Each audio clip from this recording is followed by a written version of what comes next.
Hi, I'm Carolyn and I'm going to be talking to you today about how to make quilts out of all the bits that you have left over. These quilts, traditionally called strip or string quilts or string quilts, have got quite a long history. Over the years I've always enjoyed antique quilts and old quilts, and if I can't always buy a quilt I will sometimes buy a block, and I've noticed lots of blocks that are made from strings that people have obviously started on but they haven't finished.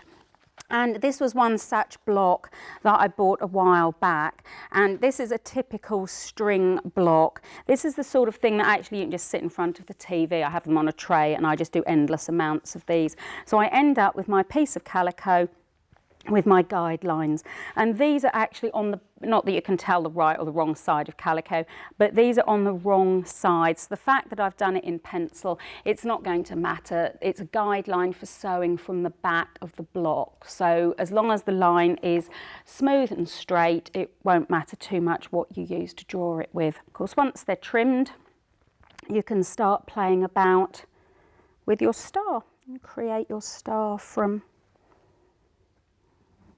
There we go. There's one here, and this is one that we did previously.